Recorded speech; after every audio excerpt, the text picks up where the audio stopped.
la quinta revolución, la revolución de la gran transformación política del país. Y si hablamos de democratizar un país, tenemos que hablar de empoderar al hombre de a pie, a la mujer de a pie. Cuando hablamos de empoderar al pueblo, hablamos de darle todo el poder. Esa es la gran esencia de la quinta revolución, la gran revolución, la gran transformación del modelo político venezolano. De abajo hacia arriba, que los de abajo estén arriba y los de arriba obedezcan. Los que tienen el poder político, por voluntad del pueblo, obedezcan. El futuro de Venezuela, el futuro de la humanidad será la democracia directa, la democracia popular. Estamos en el camino correcto del futuro, del lado correcto de la historia, y con el poder popular todo es posible. ¡Comuna!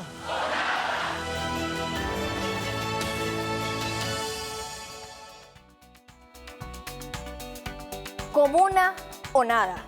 Hoy nos embarcamos precisamente en ese recorrido profundo por esa nueva etapa histórica que redefine el alma política de Venezuela.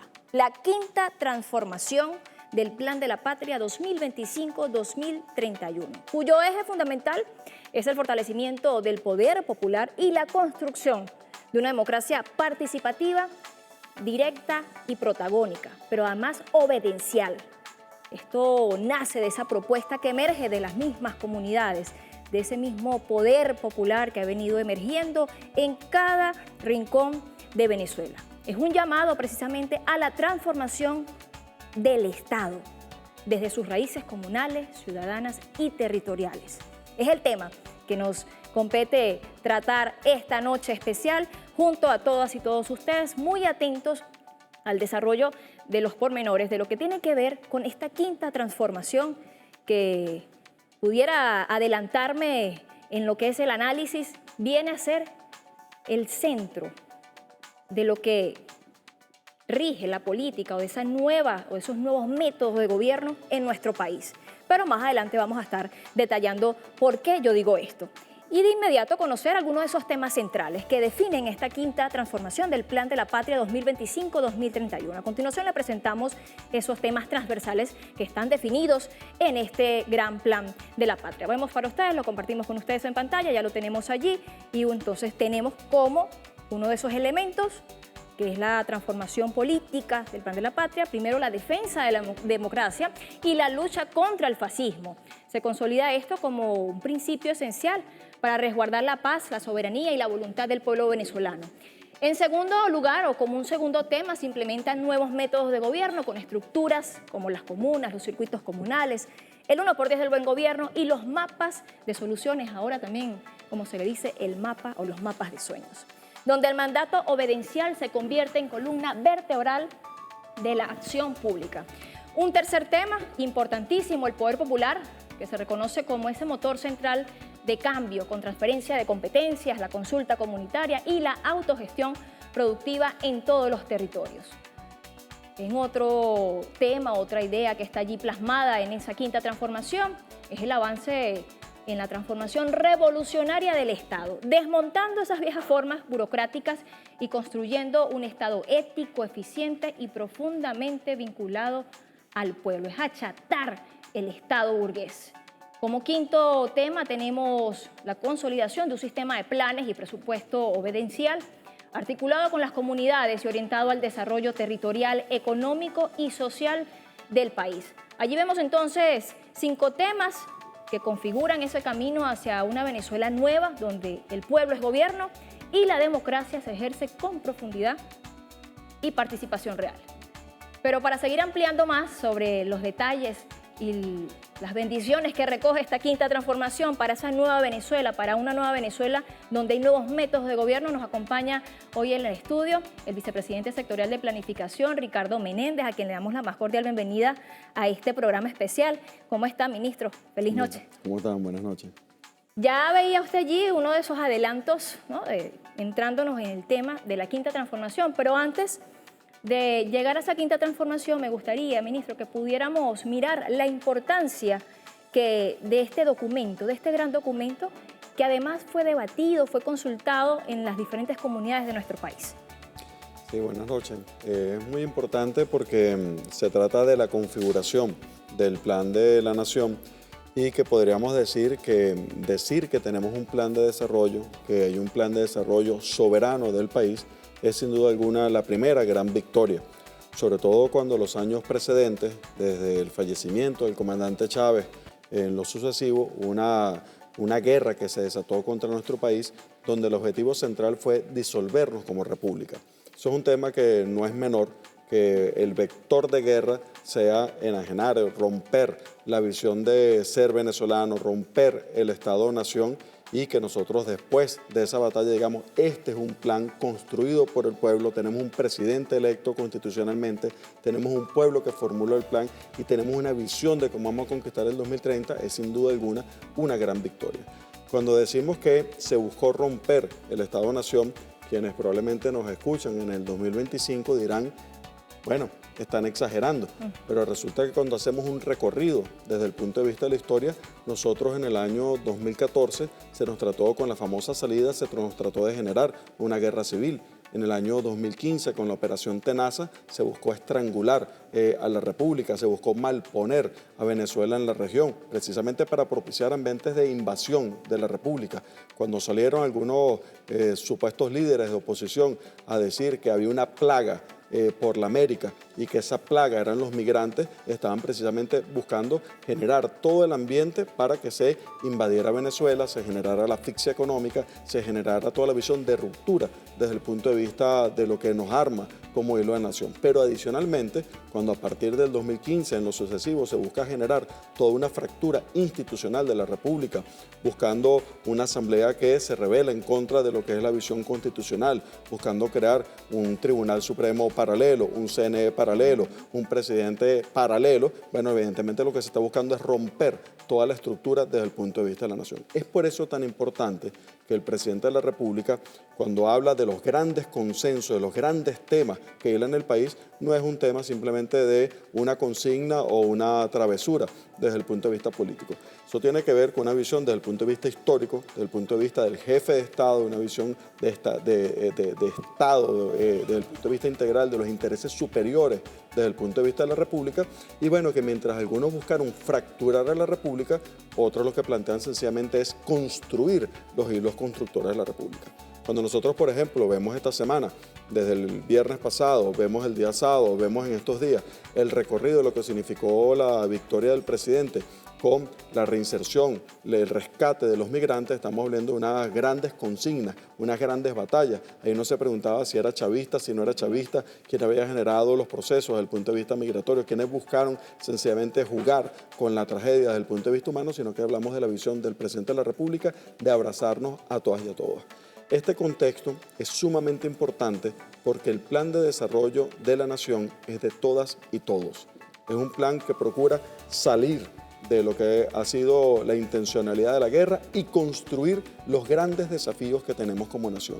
Cuando hablamos de cada una de las T, estamos hablando de la visión integral, de los grandes desafíos que además reúnen 500 años de batalla. Porque cuando decimos, por ejemplo, en la quinta T del tema territorial, estamos hablando de 500 años de sembrar una visión colonial desde el punto de vista del territorio. Entonces el presidente de la República en esa convocatoria de los grandes consensos no busca a Harvard, no busca al MIT, no busca el Fondo Monetario Internacional, no busca a quien le escriba el plan en inglés, busca 166.000 asambleas de base que en 3 oleadas distintas de procesos de discusión, de debate, hacen los cimientos del plan de la nación. Pero adicionalmente a eso, una participación de más de 3,5 millones de personas participando en las bases. Eso es sumamente importante porque de una coherencia desde el punto de vista conceptual y desde el punto de vista ideológico de cómo se formula el plan, la relación dialéctica entre el contenido y la forma, cómo se formula el plan, quiénes formulan el plan y cómo es el desarrollo de un tema central que podríamos decir que es la gran ruptura de paradigma, que es uno de los temas centrales de nuestro plan de desarrollo en esta coyuntura histórica, y es dar un salto hacia la transformación del Estado y dar un salto hacia la nueva visión de país. Fíjese, ministro, que hay un sector de la población que le llamo los opinólogos 2.0, y son aquellos que a toda cosa le buscan la quinta pata al gato. Y cuando emerge el Plan de la Patria, que de hecho es ley orgánica, una de las cosas que señalaban es que, bueno, ahora el presidente Maduro está haciendo un plan aparte que en nada se parece al plan de la patria de Hugo Chávez, que por qué hacer otro plan si ya existía el del comandante Hugo Chávez. ¿Qué decir al respecto? Bueno, es oportuna la visión para que a los que les gusta mucho la opinología, ¿no?, darle más condimento a eso. No solamente es un plan de la patria, sino que nosotros en Venezuela, a partir de la Constituyente de la Paz, de la Constituyente del año 2017, porque ante todas esas batallas la visión de la conciencia es sumamente importante. La amnesia sobre temas colectivos, sobre temas históricos, es caldo de fascismo, es caldo de la visión de destrucción desde el punto de vista de un país. Cuando se procuró generar una guerra civil en Venezuela, un 1 de mayo, el presidente de la República convoca a las elecciones para una Asamblea Nacional Constituyente y se da esa elección el 30 de julio de manera mágica. De repente ocurre paz en el país. Y uno de los legados, dentro de los muchos legados, además de construir la paz en la República, uno de los legados de la Asamblea Constituyente del 2017 es que el Plan de la Patria es ley constitucional en Venezuela. Es decir, nosotros tenemos los planes sexenales que están reflejados en la Constitución Nacional, que son el Plan de Desarrollo Económico de la Nación, Plan de Desarrollo Económico y Social de la Nación, que en la ley constitucional se dice el Plan de Desarrollo Económico y Social de la Nación se llamará Plan de la Patria en Venezuela, para que no quede ninguna duda absolutamente en nadie. Son 34 artículos de una ley constituyente que reza cómo se construye toda la visión de planificación. Por ejemplo, cuando en esa ley constituyente dice que la planificación en Venezuela es pública y popular, está dando cuenta de un tema fundamental, porque hay que resaltar que sea pública y popular la planificación. Bueno, primero que nada, si es una democracia directa, no puede ser alguien distinto al pueblo el que puede definir cómo son los lineamientos del futuro. No puede haber alguien distinto al pueblo el que pueda administrar los recursos, el que puede definir las formas de gobierno, el que puede definir las competencias.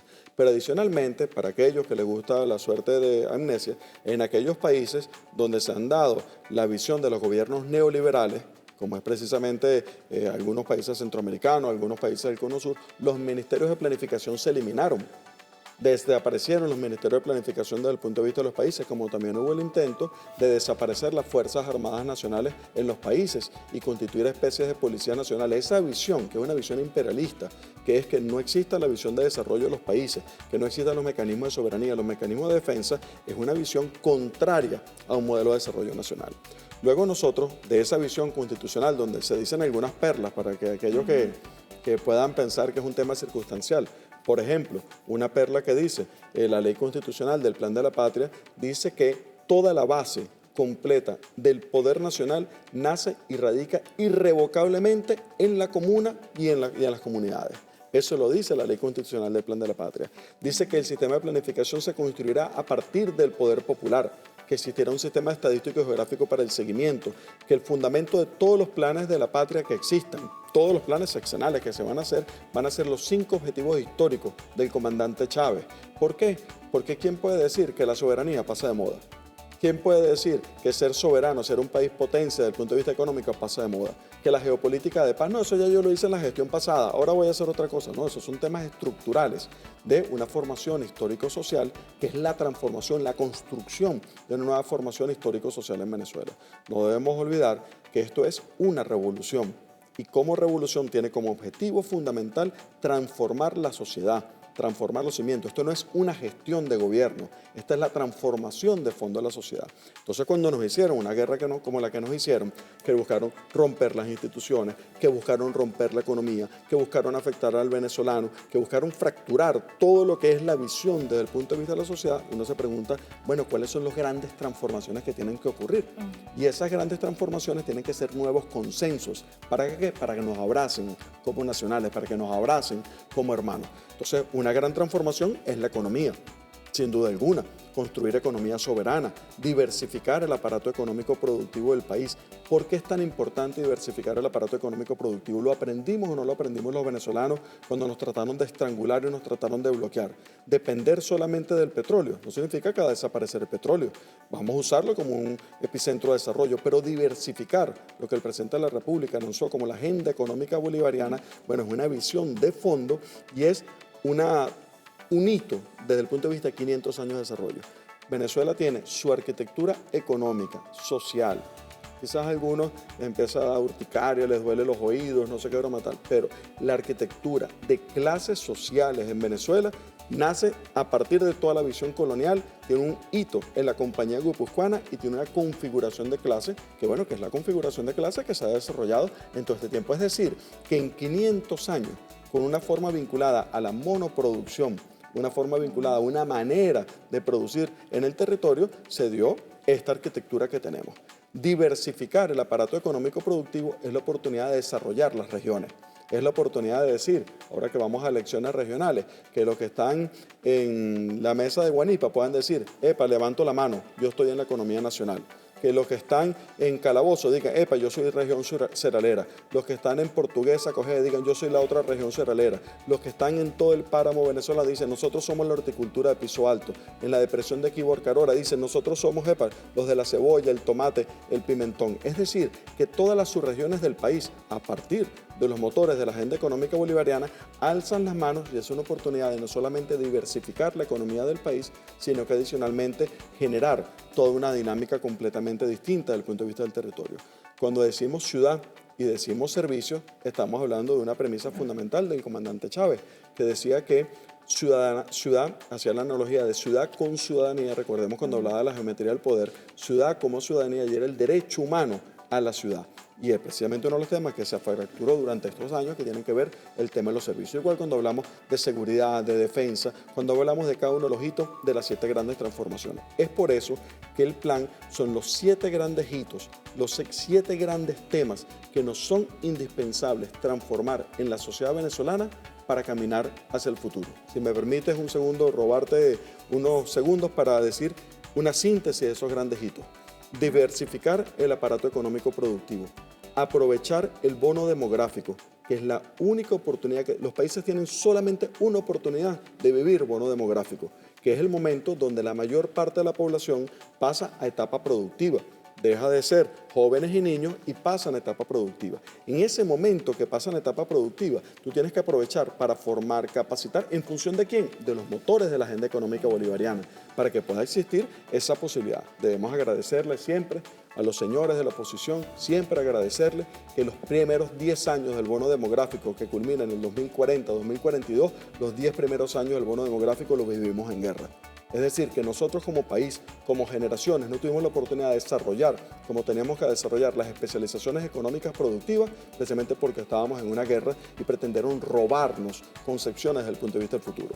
Bono demográfico, lo que corresponde a la diversificación del aparato económico productivo y una nueva territorialidad, que es un tema fundamental. Territorialidad para la democracia directa, territorialidad para sembrar las nuevas centralidades desde el punto de vista del territorio nacional. Hay elementos claves, ministro, en el Plan de la Patria de las 7 grandes transformaciones. Uno de ellos es el fortalecimiento del poder popular, lo que usted acaba de decir, la territorialidad, que también se le conoce como esa territorialización de las políticas públicas, y la corresponsabilidad. Y hago énfasis allí porque usted, de hecho, acaba de decir que no se trata solamente de un plan de gobierno, de gestión de gobierno. Y cuando uno mira, de hecho en la introducción se explica muy bien, quienes no han tenido la oportunidad pueden hacerlo, mirar allí en el Plan de la Patria, se explica muy bien la génesis y del por qué estas 7 grandes transformaciones. Y entre sí son recursivas, se entrelazan, se abrazan. ¿Qué decir al respecto? Porque es importante mirar cómo desde esa concepción de la democracia directa es el pueblo organizado el que tiene impacto, además tiene tareas que ejecutar en función de ese plan.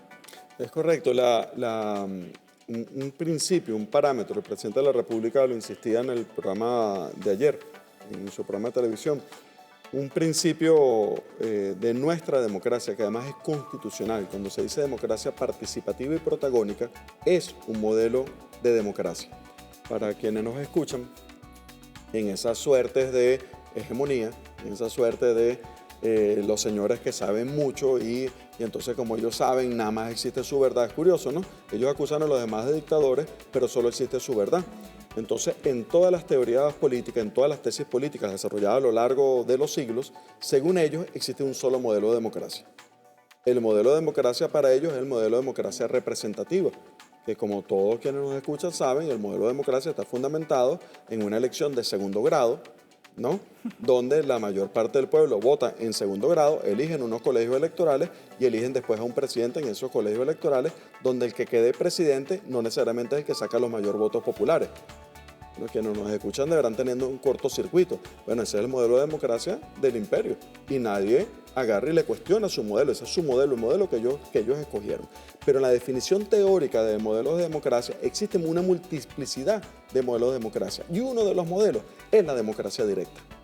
O sea, es el modelo que Venezuela escogió y lo escogió constitucionalmente, que es la concepción donde se asume la democracia participativa y protagónica. Ahora bien, ese modelo de la democracia directa es una construcción que tiene varias cosas, varios elementos fundamentales.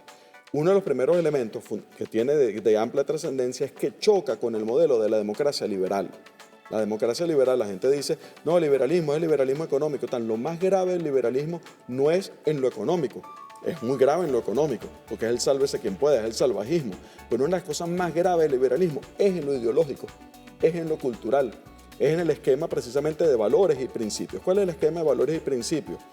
Si ustedes se imaginan alguna señora, alguna persona de esto, yo no estoy describiendo a nadie, estoy haciendo una referencia solamente. Los de sangre azul, ¿no?, son los tocados por una especie de poder divino para tener la razón suprema. Y esos de sangre azul son una élite, que son la sociedad civil. Esos son una élite, pues la sociedad civil, los que están por encima de todo. Luego hay unos políticos, que son como sus mandaderos, ¿no?, que hacen una relación. Y luego por allá lejos está un pueblo. Entonces hace falta un mediador en ese esquema y ese Estado es el Estado mediador. ¿Para qué? Para proteger los intereses de esa supuesta sociedad civil. Miren, eso es tan así, que aquí cuando algunas organizaciones, no voy a nombrar a ninguna, pero que agarraron y hicieron plagio de firmas. Allá en el año 2003, 2004 hicieron plagio de firmas, pusieron a muertos a firmar. La gente probablemente se lo olvida, pero pusieron a muertos a firmar. Tuvieron la cachaza de decir, entre otras cosas, tuvieron la cachaza de decir que cosas tan importantes no las pueden decidir todo el pueblo. Que algunas cosas tenían que ser reservadas para los que tenían el dominio de la razón. Entonces hay una gran ruptura cuando en la Constitución bolivariana se dice, ciudadanos somos todas y todos, absolutamente. Todos valemos absolutamente de manera igual. No es la concepción esa tan chocante que tuvo la corona española en la conquista, donde decían, otro cortocircuito, donde decían, la parroquia eclesiástica son las 200 almas que están en torno a la iglesia. Pero entonces no se angustien mucho porque en la contabilidad de las almas no contaban ni las mujeres, ni los negros, ni los indígenas. No estaban en la contabilidad de las almas. Vemos cómo el concepto de democracia, el concepto de sociedad, tiene que ver con una definición fundamental de quién es el sujeto, quién es la persona, quién tiene el derecho a la ciudadanía. Entonces, el derecho a la ciudadanía en la Constitución bolivariana y en el Plan de la Patria, duélale a quien le duela, el protagonismo es del pueblo. Y el protagonismo no es del pueblo como lo querían en la década neoliberal, que era para consultar. Aquí habían leyes en Venezuela en la década de los 90, donde las leyes decían, tiene que tener un carácter consultivo. ¿Qué opinas tú? Ok, ahora yo hago lo que me dé la gana. No. Es preguntar para poder obedenciar.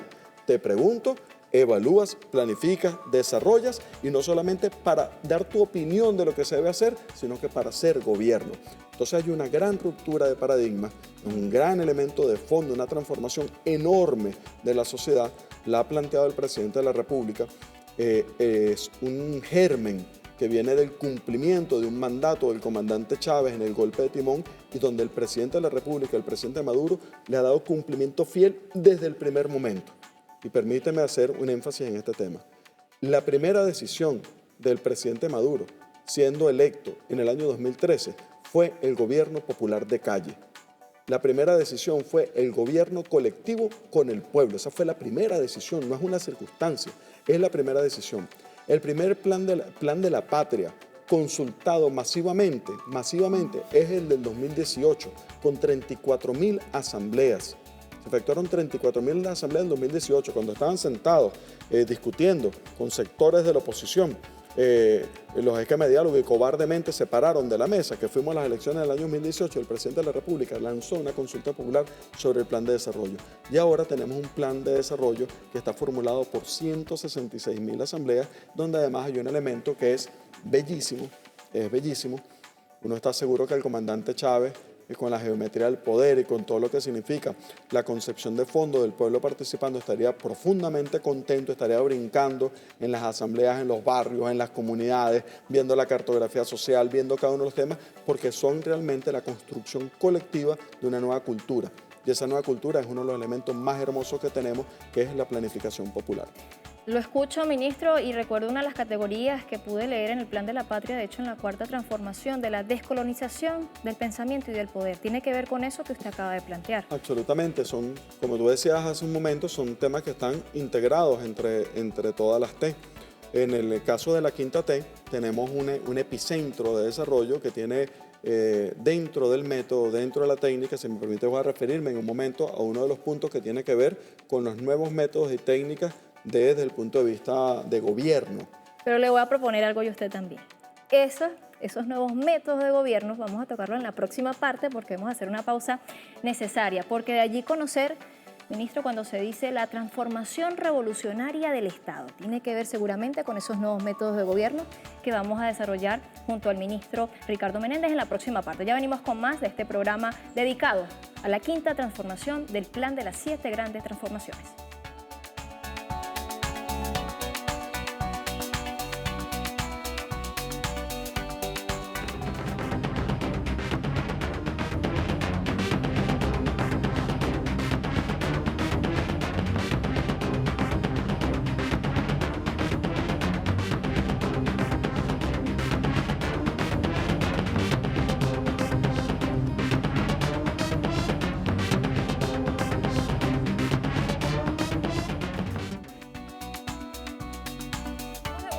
Desde el estudio 4 de Venezolana de Televisión, totalmente en vivo para Venezuela y el mundo, porque recuerde que también llegamos a través de las plataformas digitales y en nuestro canal en Dailymotion. Sigue con nosotros en el estudio el ministro Ricardo Menéndez, con quien hemos venido desarrollando la quinta transformación, pero por supuesto mirando lo holístico que tiene que ver con el plan de la patria y las 7 grandes transformaciones 2025-2031. En la parte anterior, ministro, ya nos acercábamos a hablar de esos nuevos métodos de gobierno que están contemplados en la quinta transformación y yo le agregaba que tendría que ver esto con esa transformación revolucionaria del Estado. ¿Qué nos puede decir al respecto y cómo comprender esta quinta transformación que sea tan digerible como lo que hasta ahora nos está comentando? Mira, hay un tema que es crucial y es de la ley constitucional del Plan de la Patria. Está el artículo 6, que debe dar lugar a toda una transformación de todo un sistema normativo, de todo un marco legal en el país. Nuestro pueblo, con el liderazgo del presidente, se ha adelantado a componentes estructurales de esa transformación. ¿Qué es lo que nos dice ese artículo 6? Dice que cada una de las escalas, entendamos como cada una de las escalas, la escala comunal, la escala comunitaria primero, la escala donde está la comunidad, que es el espacio natural de vida de todas y todos, el espacio de la comuna, el espacio de la ciudad, el espacio de la subregión, la región y el país. Cada escala, que es la que estamos definiendo, tiene un sistema de actores que son los fundamentales. ¿Quién es el protagonista en la comunidad? ¿Quién es el protagonista en el barrio? ¿Quién es la persona que le vas a preguntar por el tema de la salud o le vas a preguntar por el tema del CLAP o cada una de las cosas? Entonces, hay unos protagonistas que están en la escala de la comunidad. Esos protagonistas, cuando vamos a la escala de la comuna, siendo del mismo poder popular, seguramente cambian en las personas que destacan, en la forma organizativa, etc. Y lo mismo cuando vamos a cada una de las escalas. Es decir, que cada una de las escalas tiene un sistema de actores sobre un mismo tema. Pensemos en la mesa técnica de agua. Empecemos en el agua. ¿Cuál es el protagonista en el caso de la comuna? La mesa técnica de agua. En el caso de telecomunicaciones, la mesa de telecomunicaciones. En el caso de energía, el mismo componente. Y los comités de salud. Es decir, que cada uno tiene un componente. Pero si después nos vamos a la alcaldía o nos vamos a la gobernación, hay un equivalente de esa forma organizativa. Es decir, que hay unos actores por un eje temático. Luego hay un sistema de decisiones el compañero de la comuna, hay unas decisiones que le competen, hay unas decisiones que son del ministerio, hay unas decisiones que son de la alcaldía, hay un sistema de recursos que está asociado. Es decir, que el Estado pasa a configurarse como un cuerpo vivo de toda esa diversidad de actores que están en cada una de las escalas. Y los niveles de decisión, los sistemas de recursos, los temas que se plantean, las competencias, tienen que ver con la forma en que eso se organiza. Hay un ejercicio práctico de cómo eso ha empezado a ocurrir. Y ahí hay una visión de lo que el presidente de la República ha generado con la visión histórica de la visión de las agendas concretas de acción, tal que ya me voy a referir un momento, pero que dan un salto adicional que está gestándose, que es el del sistema de gobierno popular y comunal, que son las salas de autogobierno y toda la forma organizativa, porque ellas son, no solamente es la forma en que se toman decisiones, la forma en que se planifica, sino que la forma en que se va a gobernar en esa escala, pero sincronizado con todo el ejercicio del Estado. Cuando hablamos de la agenda concreta de acción, de repente nos escuchan en otros países y dicen acá, pero acá, ¿qué es lo que estamos hablando? Es una construcción que tiene, desde el punto de vista teórico, desde el punto de vista conceptual, tiene primero que nada una visión que el presidente de la República la ha reiterado en la convocatoria del Congreso del Bloque Histórico, que es el reconocernos todas en todas las formas de lucha. Cuando el comandante Chávez arranca todos los procesos revolucionarios, una de sus grandes visiones es incorporar todas las cosas de lucha que han venido a lo largo del tiempo. Y cuando nosotros, por ejemplo, alguna persona que nos escucha dice, no, pero es que estamos hablando de los aprendizajes de los comités de tierra urbanos. Bueno, los comités de tierra urbanos de los 90, que fueron procesos de lucha muy importantes cuando arreciaba el neoliberalismo, es una cosa que incorpora el comandante Chávez, lo que se llamaba la Carta del Barrio, lo que se llamaba las primeras edificaciones. Entonces, cuando en el barrio, en la comunidad, se dice, empezamos un proceso de trabajo, un proceso de una dinámica, y se dice, bueno, vamos a hacer la historia local. ¿Por qué vamos a hacer la historia local? ¿Qué trascendencia tiene la historia local? Bueno, tiene la importancia que cuando nos sentamos en la comunidad o en la comuna, y entonces empezamos a pensar cómo nos formamos, por qué estamos aquí, de dónde venimos, qué pasaba en el país en ese momento. Por ejemplo, la elección de Maracay, de Linares Alcántara, cuando ahí en una asamblea popular ponía una línea del tiempo y decía 2017, 18, 19, 20, y ponía cada uno de los años, decía lo que estaba pasando en el mundo, las agresiones que estaban haciendo en el país y decía que estaba pasando en el barrio. Y de repente conectaba las agresiones contra el sistema de servicio y lo conectaba con los CLAP y lo conectaba con el catastro para sacar el gas comunal. Y entonces cuando tú logras ver la visión de los distintos procesos a las distintas escalas temporales, eso forma conciencia política.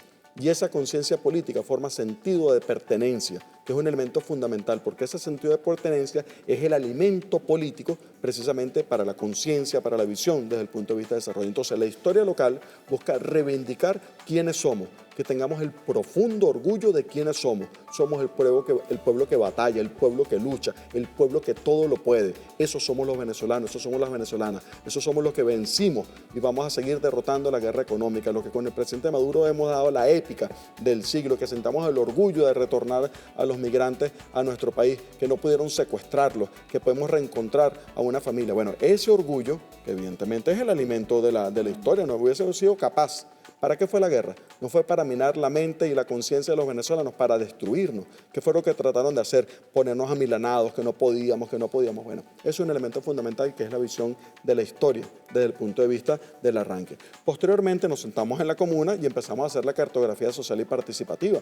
La cartografía social y participativa no conoce de geometría euclidiana, no conoce de líneas rectas, es la que se agarra y separa a una persona con un palo, con una rama de un árbol y la raya en el piso, el que se para en un papelógrafo y lo raya, y así como lo está haciendo es la construcción colectiva de la percepción que tenemos sobre ese espacio, sobre esa dinámica, y es sumamente importante porque evidentemente la percepción, como lo define su nombre, es individual, pero cuando construimos en colectivo, ¿cómo vemos el barrio? ¿Cuáles son los problemas? ¿Qué pasa con la quebrada? ¿Dónde está la centralidad? ¿Qué pasa con la camioneta, con la parada de camionetica? ¿Qué pasa con la escuela?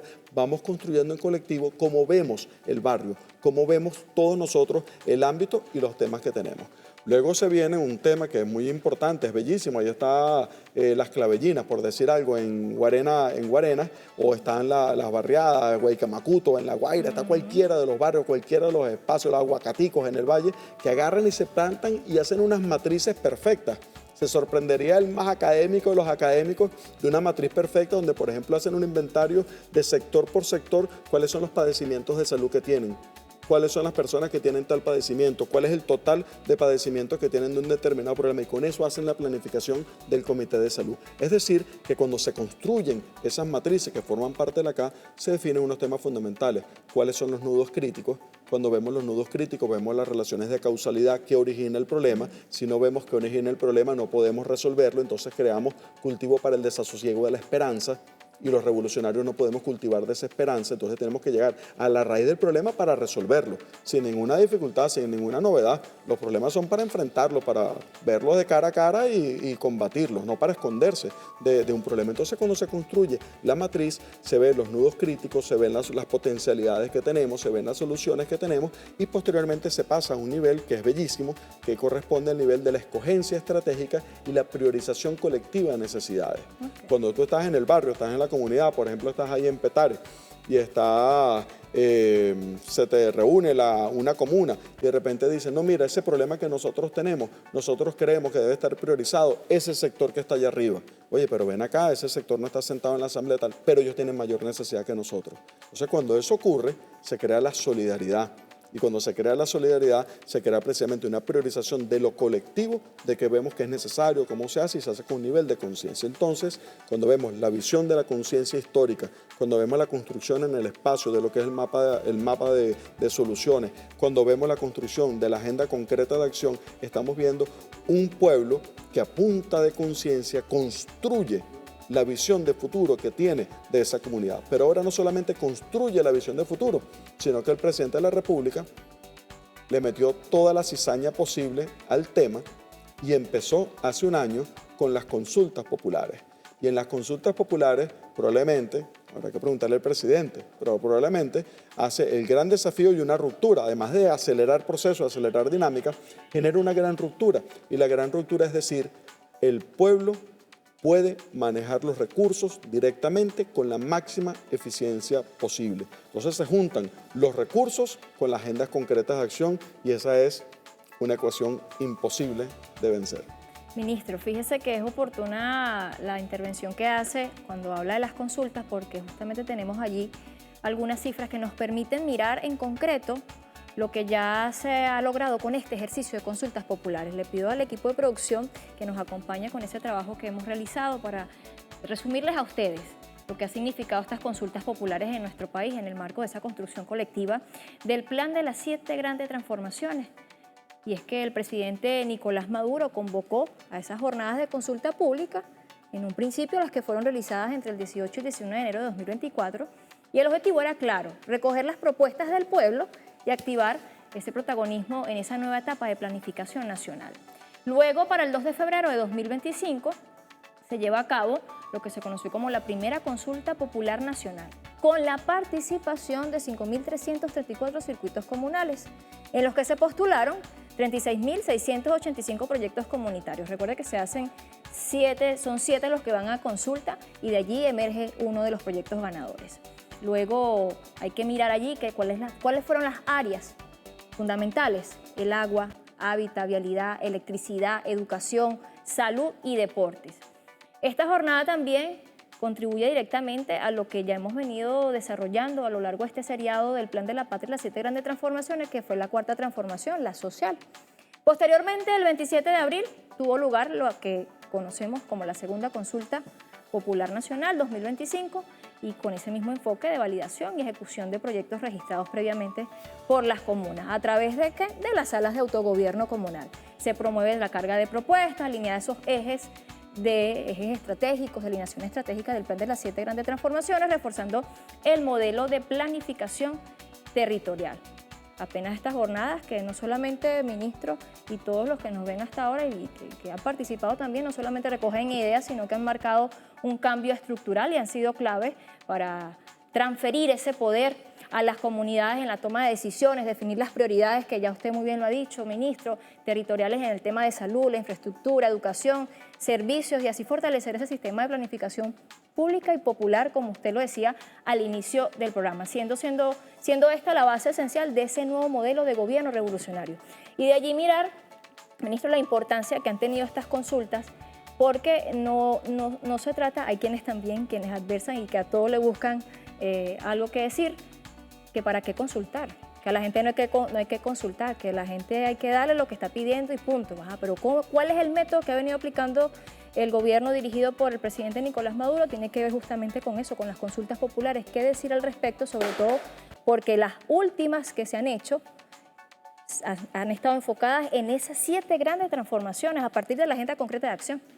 Sí, vemos una relación perfecta de lo que han sido los procesos de consulta que se han venido planteando, y la construcción es un proceso dinámico, es un proceso dialéctico, y la construcción de las agendas concretas de acción vinculado a los sistemas de recursos, pero además incorporarle el componente del sistema de gobierno popular y comunal.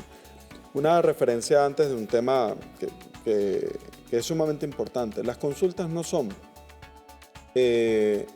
para el pueblo chavista. Las consultas son para todas y todos. Y de hecho se ve en las comunidades, mientras hay un liderazgo, digamos, de alguna manera, no sé, el término liderazgo será correcto, una gente que se asume en puestos de jefatura, teóricamente de una oposición, y andan por la nebulosa, andan por otro lado, y hay unas bases sociales que han decidido participar. Y uno ve sectores que no son necesariamente de chavistas participando en las consultas. Y eso es muy importante, porque va siendo un tejido de la reconexión de lo que trataron de fracturar como sociedad. Al fin y al cabo, el señor y la señora que vive en un edificio quiere que se impermeabilice el techo, quiere que se resuelva el problema de los ascensores, quiere que esté el tema de los servicios, quiere que haya puntos de conexión y que una vez por todas transitemos hacia una sociedad de paz, que es uno de los temas fundamentales que tenemos el próximo domingo. Es cerrar un largo ciclo vinculado precisamente a todo lo que ha sido la construcción de toda la institucionalidad, el blindar toda la institucionalidad del país, e ir a un periodo donde vamos a tener distanciado por 4 años los otros procesos electorales y dedicarnos precisamente a la construcción de la sociedad. Todos los que amamos el país, todos los que andamos, independientemente de la posición política que se tenga, que amamos el país, bueno, tenemos que sentarnos precisamente a ver la construcción de esa Venezuela del futuro, de esa Venezuela, de los encuentros, de los 7 grandes consensos que son al final las 7 grandes transformaciones. Ahora bien, las consultas tienen componente. El presidente de la República incorpora ahora un elemento que es el componente temático. Por eso la importancia de la consulta del próximo domingo, que coincide con la elección municipal, la elección de alcalde. Pero esa consulta tiene el componente donde los jóvenes han venido planteando sus proyectos, y no son los jóvenes solamente los que van a votar, va a votar toda la comuna. Van a ir los abuelos, van a ir los padres a votar con los jóvenes, va toda la comunidad abrazada, es decir, que los jóvenes formularon unos proyectos, pero ¿quién va a abrigar el espacio del parque de encuentro del joven? No es el padre, no es el abuelo que quiere que su chamo, que su nieto tenga un espacio de recreación adecuado. Cuando pensamos en los proyectos culturales, no son los abuelos, los padres, todas las edades que están abrazando a la juventud. Es decir, que cuando vamos a votar el próximo domingo, vamos a votar todas y todos, absolutamente abrazando los proyectos vinculados a la juventud. Un tema fundamental dentro de lo que estamos haciendo la referencia, que son los ACA, las agendas concretas de acción, lo que tiene que ver con las consultas, son las salas de autogobierno. El presidente de la República ha encomendado en la vicepresidencia ejecutiva toda la visión de coordinación de todo el sistema de las salas de autogobierno. Y eso es muy importante porque es una bisagra que debe ir construyendo la hilación de las 7 comisiones. Fíjate que es muy, muy importante lo que tenemos entre manos como país y lo que estamos viendo. Fíjate, tenemos un plan de desarrollo de las 7T que fue formulado por nuestro pueblo. El poder popular en sus comunas, en las salas del sistema de gobierno popular y comunal, constituyó 7 comisiones vinculadas con las 7T. A cada una de las T, ¿no? Con cada una de las T tiene las 7 comisiones, las áreas de trabajo, y sus acá están vinculados con ese plan. Los que fueron candidatos a gobernadores, sobre todo los de la Revolución, hicieron su plan vinculado a las 7T. Y acá, para el próximo domingo, tenemos candidatos a alcaldes que han formulado su plan vinculado a la 7T. Es la primera vez en nuestra historia republicana donde las distintas escalas de gobierno van a estar sincronizadas, no con feudos, sino que con un plan de manera integral. Es decir, que cuando digamos, tengo un problema con el agua, ¿qué le compete hacer el Ministerio de Agua? ¿Qué le compete hacer a la gobernación? ¿Qué le compete hacer a la alcaldía? Que la escala de la comuna y la escala del consejo comunal. Esa articulación va a generar lo que se denomina sinergia, que es cómo se van sumando todas las fuerzas en común para generar un saldo positivo desde el punto de vista. O cada quien, no es un aprendizaje de la guerra que cada quien por su lado no puede. O no es un aprendizaje de la guerra que si cada quien gasta un recurso aquí, el otro lo gasta allá, eso no suma, no hace economía de escala. Entonces es un tema fundamental la visión de las salas del sistema de gobierno popular y comunal, porque eso no se circunscribe a lo local, a lo singular, sino que es el edificio de un nuevo Estado. Hay otros puntos que no quisiera dejarlos de lado, porque un componente vertebral es este, pero cuando hablamos de la transformación revolucionaria del Estado, también estamos hablando de la lucha contra el burocratismo, estamos hablando de la lucha contra la indolencia, estamos hablando de la lucha contra la corrupción, que son temas estructurales, estamos hablando de la simplificación. Uno podría decir incluso que antes de simplificar, podríamos hacer la eliminación de trámites y luego la simplificación. Primero podemos raspar toda una cantidad de trámites que fueron creados con lógicas absurdas, con una visión aberrante desde el punto de vista del trabajo. No, o sea, no es posible que si el Estado es el que otorga un papel determinado, por ejemplo, yo te entrego a ti la cédula de identidad y para darte la cédula te pedí la partida de nacimiento. Entonces tú vas con tu cédula de identidad y yo te vuelvo a pedir la partida de nacimiento. No, o sea, si el Estado te otorgó esas cosas, no puede el Estado descargar en función del ciudadano lo que corresponde a trámites desde el punto de vista del Estado. Entonces hay una transformación, que es una transformación y modernización del Estado que tiene una visión estructural desde el punto de vista de la sociedad. Cuando hablamos de toda la visión de transformación del Estado venezolano, son los distintos componentes que nos permitan hacer precisamente la visión del Estado revolucionario que está pendiente desde el punto de vista de construcción y que es uno de los grandes saltos de esta coyuntura histórica. Ministro, agradecemos mucho que hoy haya podido acompañarnos en este programa dedicado a la Quinta Transformación.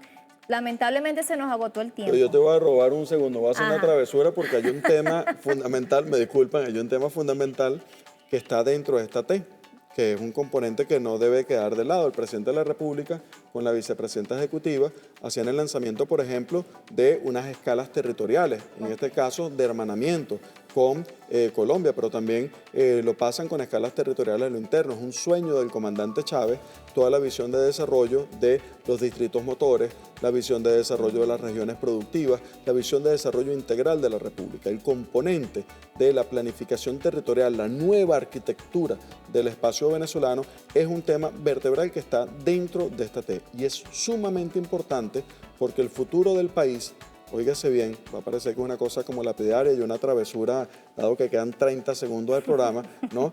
Pero el futuro del país tiene dos grandes componentes espaciales de desarrollo. Tiene, uno, el vértice de anclaje del nuevo Estado y la democracia directa en la comuna y el poder popular.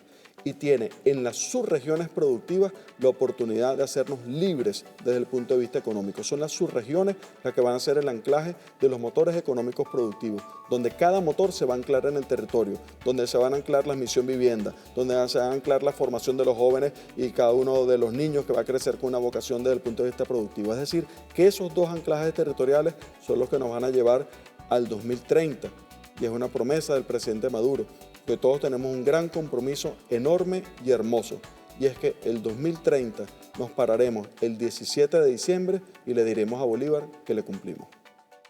Gracias, ministro, por acompañarnos esta noche y ese dato no podía dejarlo por fuera. Gracias por compartirlos con nosotros y por supuesto con toda Venezuela, que ha estado muy atenta a conocer los detalles de qué implica o qué implica esta quinta transformación y creo que ya lo hemos comentado y usted lo ha explicado muy bien, definitivamente y lo voy a resumir en un refrán muy popular. Ese es el pollo del arroz con pollo del plan de las 7 grandes transformaciones.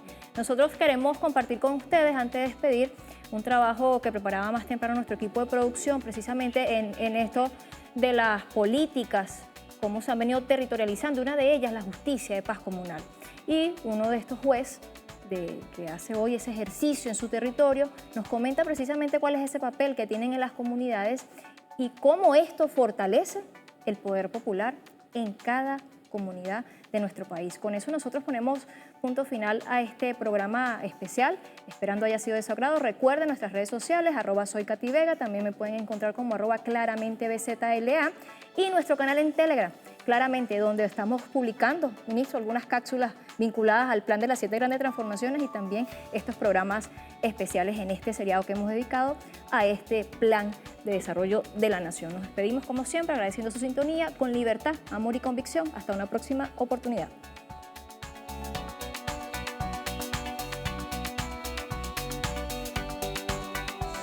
En el marco del Plan de la Patria 2025-2031, las 7 transformaciones, las 7 T, la quinta T implica la transformación del Estado hacia la construcción de un Estado comunal. Es allí donde los jueces y jueces de paz jugamos un papel fundamental.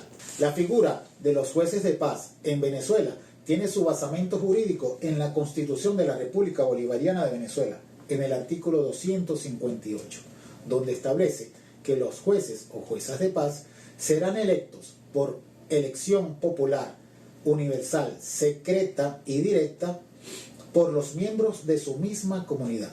Esto se realizó el 15 de diciembre del año 2024, donde fueron electos más de 28.000 jueces y juezas de paz en los más de 5.000 circuitos comunales de todo el país. La función principal de los jueces de paz es la de promover la resolución de conflictos a través de los medios alternativos como la mediación, la conciliación y el arbitraje. De esta manera, buscar una resolución amistosa entre los conflictos en las comunidades, evitando de esta manera la judicialización de conflictos menores. Asimismo, los jueces y juezas de paz pueden conocer de controversias patrimoniales de menor cuantía, como también pueden conocer de las controversias surgidas entre las relaciones arrendaticias o de propiedad horizontal, siempre y cuando éstas no estén asignadas a ningún otro tribunal. Los jueces y juezas de paz pueden actuar como receptores de denuncia en caso de violencia de género. Asimismo, pueden coadyuvar con el seguimiento y cumplimiento de las medidas relativas a la convivencia familiar, a la obligación de manutención dictadas por los tribunales de protección de niñas, niños y adolescentes, y otras competencias establecidas en el artículo 8 de la Ley Orgánica de Justicia de Paz Comunal. Igualmente, los jueces o juezas de paz pueden conocer de los conflictos o controversias que surjan dentro de los consejos comunales, las comunas u otras organizaciones del poder popular. Los aportes de los jueces y jueces de paz en la comunidad, como principal aporte, obviamente, es la resolución de los conflictos dentro de las comunidades de una manera amistosa. Y como segundo aporte, y no menos importante, es que los jueces y jueces de paz deben hacer el papel de formadores dentro de la comunidad, formar a toda la comunidad a través de talleres inclusivos, talleres de participación ciudadana, talleres de desarrollo personal, y asimismo dar a conocer en cada uno de los territorios las ordenanzas municipales para que exista una sana convivencia ciudadana, porque un pueblo culto y formado es un pueblo empoderado.